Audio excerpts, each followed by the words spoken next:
Hi friends, ఎవరైనా ఇండ్లు కట్టించుకోవాలి అనుకున్నా, కట్టించుకుంటా ఉన్నా, ఈ వీడియో చూడండి. మీకు పూర్తిగా అర్థమవుతుంది. నీట్‌గా స్టెప్ బై స్టెప్‌గా చెప్తాను. కొన్ని జాగ్రత్తలు తీసుకుంటే మనం ఇంటికి సంబంధించి స్టాండర్డ్‌గా ఉంటుందని చెప్పేసి ఈ వీడియో చేస్తున్నాను. చాలామందికి గాని తెలియదు. ఇండ్లు కట్టించుకునే వాళ్ళకి కొన్ని కొన్ని జాగ్రత్తలు తీసుకుంటే బాగుంటుంది అని చెప్పేసి నేను ఈ వీడియో చేస్తున్నాను ఫ్రెండ్స్. మీకేమైనా డౌట్ ఉన్నా ఇంటికి సంబంధించి ఏదైనా గాని కామెంట్ పెట్టండి. దాని గురించి గాని ఒక వీడియో తీస్తాను. ఫస్టు మనం ఇల్లు కట్టించుకోవాలంటే సరైన మేస్త్రిని ఎంచుకోవాలి. కొందరు మేస్త్రి అంటారు, కొందరు బేల్దారి అంటారు.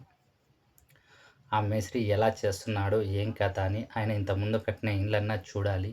లేదంటే అనుభవం కనీసం అంటే ఒక 20 ఏండ్ల అనుభవం అన్నా ఉండాలి. అంటే 20 ఏండ్లన్నా ఆ వర్క్‌లో అనేది అతను చేసిండల. అలాంటి వాళ్ళకి మీరు ఇండ్లు కట్టేకి అవకాశం ఇయ్యండి ఫ్రెండ్స్. అలా చేసినారనుకో మన కట్టడాలు గానీ, గిట్టడాలు గానీ, ఫినిషింగ్ గాని కొంత బాగుంటుందని చెప్పేసి ఫస్ట్‌గా మనం మేస్త్రిని అనేది ఎంచుకోవాలి.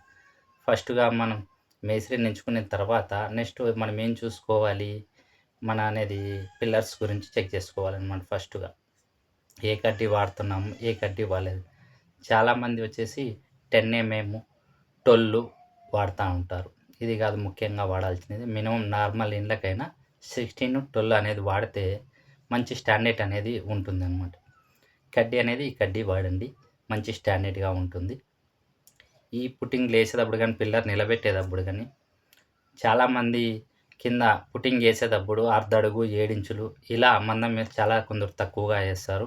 మినిమమ్ వచ్చేసి ఒక అడుగన్నా ఉండాలి అనమాట. ఒక అడుగు ఏస్తేనే ఫస్ట్ స్టెప్ అనేది కింద పుట్టింగ్ అనేది బావుంటుంది. సెకండ్ స్టెప్ కొందరు స్లోప్ అంటారు. కొందరు తడి పొడిగా ఏస్తారు. అలా లేకుండా ఎట్లాగా ఒక బాక్స్ టైప్ ఒక అడుగన్నా పెట్టేసి పిల్లర్‌కనేది సెంటర్ భాగంలో ఉండేదట్లాగా సెకండ్ స్టెప్ అనేది ఏస్తే మంచి స్టాండర్డ్‌గా అనేది ఉంటుందనమాట. ఇది పుట్టింగ్ ఏసే విధానం అనమాట. ఇది మనం ముఖ్యంగా చూసుకోవాలి. కింద ఫస్ట్ పిల్లర్ దీని తర్వాత ఏం చెక్ జేసుకోవాలి, ప్లెంత్ బీముల కాడ మనం చెక్ జేసుకోవాలి. ప్లెంత్ బీమ్‌లో గాని 16 రాడ్ వాడాలి. నెక్స్ట్ వచ్చేసి ఎగస్ట్రా రాడ్స్ ఏస్తున్నారా లేదా అనేది చెక్ జేసుకోవాలి. ప్రతి కార్నర్‌లోనూ ఎగస్ట్రా రాడ్స్ అనేది ఎయ్యాలి. అది గాని ఎల్ టైప్ అనేది ఉండాలనమాట. డైరెక్ట్ సాదా అనేది ఎయగూడదు. ఎల్ టైప్ అనేది ఏస్తే ఒక ఉక్కు టైప్‌లో భద్రంగా ఉంటుంది అనమాట. ఇలా మనం ప్లెంత్ బీమ్‌లో చెక్ జేసుకోవాల్సినది. పిల్లర్‌లలో ఇలా చెక్ జేసుకోవాలి. ప్లెంత్ బీమ్‌లో ఇలా.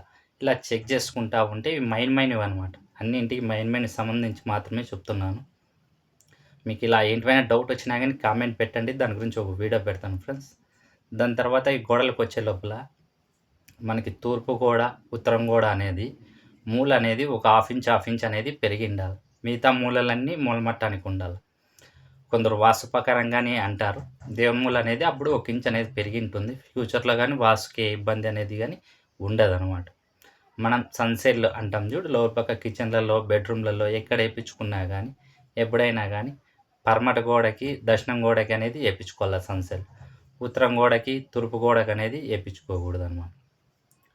మనం సామాన్లు పెట్టేది. ఆ 2 మూలల గోడలకి వచ్చేది దేవుని మూలకు సంబంధించినది ఉంటదనమాట. దాని గురించి ఆ సైడ్ బరువు పెట్టకూడదు అంటారు. దాని గురించి మనం దక్షిణం గోడకి, పడమట గోడకనేది మనం సన్‌సైడ్‌లో ఏసుకుంటే బాగుంటుంది. ఫ్యూచర్‌లో ఎవరైనా వచ్చినా ఇది వాస్తుకు లేదు అనేది లేకుండా. మన స్టెయిర్‌కేస్ ఏసేటప్పుడు గాని కంపల్సరీగా అనేది తూర్పు గోడకి, ఉత్తర గోడ మూల కలిసేసాట ఎట్టి పరిస్థితుల్లోనూ ఆడ స్టెప్స్ అనేది ఎక్కకూడదు. అది బాగా గుర్తుపెట్టుకోండండి. ఇది గాని వాస్తు గురించి ఇది 30% సంబంధం ఉంటది. నెక్స్ట్ మనం మెయిన్‌గా చెక్ జేసుకోవాల్సినది స్లాబ్ గురించి. స్లాబులు మనం పైన తడకనేది కడతారు. ప్లెంత్ బీములు మాదిరే పైన బీములు కడతారు, తడకలు కడతారనమాట. అంటే కడ్డీలు స్లాబ్ ఏసేదానికోసం అనమాట. ఈ గ్యాప్ అనేది మనం ముఖ్యంగా చెక్ జేసుకోవాలి. 6 ఇంచులకు మించి ఎక్కువగా ఉండకూడదు. 6 ఇంచులంటే మీకు అర్థమైందనుకుంటాను. మీకు అర్థం కాలేదన్నా గాని కామెంట్ పెట్టండి. ఎటు చూసినా గ్యాప్ అనేది 6 ఇంచులనేది ఉండాలి. ప్రతి సాట ప్లెంత్ బీములు ఏసేసాట ఎక్స్‌ట్రా రాడ్స్ అనేది కంపల్సరీగా ఉండాలి.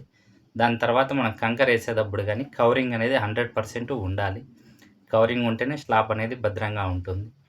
దాని తర్వాత వచ్చేసి మనం చాలామంది స్లాబ్ మందం ఎన్ని ఇంచులేయాలని చెప్పేసి కన్‌ఫ్యూజ్ అయితా ఉంటారు. స్లాబ్ అనేది కంపల్సరీగా 4.5 ఇంచు నుంచి 5 ఇంచుల వరకు కంపల్సరీగా మందం ఎయాలి. మనం 7 ఇంచులు, 6 ఇంచులు అవంతా ఏసినా పెద్ద ఉపయోగం ఉండదు. తక్కువ ఏసినా గానీ ఫిట్‌నెస్ తక్కువగా ఉంటుంది. దాని గురించి 4.5 నుంచి 5.5 ఇంచుల వరకు ఏసుకోవాలి. ఇలా ఏసుకుంటే మనకి బాగా స్టాండర్డ్‌గా అనేది ఉంటుందనమాట. స్లాబ్ ఏసే విధానం. ఇవి మెయిన్‌గా మనం చెక్ చేసుకోవాల్సింది. దాని తర్వాత గాని మనం స్లాబ్ అయిపోయిన తర్వాత స్లాబ్ ఉడిపీకిన తర్వాత గానీ, మన వైరింగ్ గానీ, ప్లంబింగ్ గానీ కంపల్సరీగా ప్లాస్టింగ్ చేయకముందే చేపించుకోవాలన్నమాట. కొందరొచ్చేసి ప్లాస్టింగ్ తర్వాత ప్లంబింగ్ చేపిస్తూ ఉంటారు. ఇలా అనేది చేపించకూడదు. ఏడంటే ఆడ బొక్కలు వస్తా ఉంటాయి. ప్యాచెస్ అనేది ఉంటాయన్నమాట. దానికోసం మనం ముందుగానే ప్లాన్ ప్రకారం వైరింగ్ గానీ, ప్లంబింగ్ గానీ మొత్తం పైపులనేది ముందుగానే సెట్ జేసుకోవాలనమాట. ఇలా సెట్ జేసుకుంటే మనకి ఏ ఇబ్బంది క్రాక్స్ అనేది గానీ చాలా తక్కువగా ఉంటాయన్నమాట. కొట్టేటప్పుడు అదుర్లకు గానీ కొన్ని పచ్చిదాన్ల మీద క్రాక్స్ వస్తాయన్నమాట. ముందుగానే ప్లాన్ చేసుకోవాలి. దీని తర్వాతే మనం ప్లాస్టింగ్‌లనేది చేయాలి. చాలామంది ప్లాస్టింగ్‌లు చేసేటప్పుడు గానీ డైరెక్ట్ మెత్తి ఫినిషింగ్ చేస్తుంటారు. అలా చేయకోకుండా ఎట్లాగా మనం చూసుకోవాల్సినవి తుగ్గునికేస్తున్నారా లేదా అని చూసుకోవాలి. కట్టికుందా లేదా అని చెప్పి చెక్ జేసుకోవాలన్నమాట. అప్పుడే మీరు ఒక గోడ ప్లాస్టింగ్ అయిపోతేనే చెక్ చేసుకొని చెప్పాలి అనమాట. అంటే పని పర్ఫెక్ట్‌గా ఫినిషింగ్‌గా ఉంటుందనమాట. ఈ తుగ్గుండనేది, కట్టికనేది ఉంటే పర్ఫెక్ట్‌గా ఉంది అనేది ముఖ్యం. దాని తర్వాత కానీ మన గ్రానైట్ గానీ, టైల్స్ గానీ ఎక్కడ ఫిట్టింగ్ చేసినా గానీ, టైల్స్‌కి కానీ, గ్రానైట్‌కి కానీ కొట్టి చెక్ చేయాలనమాట. ఓ లైట్‌గా కట్టి తీసుకొనైనా, చేత్తోనైనా సౌండ్ ఎక్కువగా వస్తున్నాదంటే అది సరిగ్గా ఫిట్టింగ్ లేదనేది ముఖ్యమనమాట. ప్రతి బిల్ల అలా వచ్చిందనుకో సరిగ్గా ఫిట్టింగ్ లేదనేది ముఖ్యం. యాదో ఒకటొచ్చిందంటే అది నో ప్రాబ్లమ్. ప్రతి బిల్లా వచ్చిందనుకో టైల్స్‌లో అది సరిగ్గా ఫిట్టింగ్ చేయలేదని అర్థం. గ్రానైట్‌లో గానీ సేమ్ అలానే చెక్ చేసుకోవాలి. సౌండ్స్ ఎక్కువగా ఉన్నాది అంటే ఫిట్టింగ్ సరిగ్గా లేదు అనేది ముఖ్యం ఫ్రెండ్స్. అలా మీరేది డౌట్ ఉన్నా గానీ కామెంట్ పెట్టండి ఫ్రెండ్స్. ఇంటికి సంబంధించి ప్రతిదీ వీడియో పెడతాను ఫ్రెండ్స్. మన పెయింటింగ్ చేసే విషయంలో గానీ చాలామంది డైరెక్ట్‌గా లపం అనేది ఎక్కిస్తా ఉంటారు. ఫస్ట్ వాల్ క్లీన్ చేసిన తర్వాత వైట్ ప్రైమర్ అనేది కంపల్సరీగా ఎయ్యాల. ఈ వైట్ ప్రైమర్ అనేది ఏస్తే మంచి ఫిట్‌నెస్ అనేది ఉంటుంది. ఫినిషింగ్ గాని వస్తుంది. ముఖ్యంగా మనం తెలుసుకుందాం గోడలైతే 100% ఆరిండాల. ఈ గోడలనేది ఆరితేనే మన పెయింటింగ్ అనేది చేపించుకోవాలా. లేదంటే ఫ్యూచర్‌లో ఏమైతుంది అని చెప్తే గోడలు ఆరలేదు అన్న తర్వాత పలకలనేది ఊసొస్తా ఉంటుందన్నమాట. దానికోసం అని చెప్పేసి గోడలనేది 100% ఆరిండాల.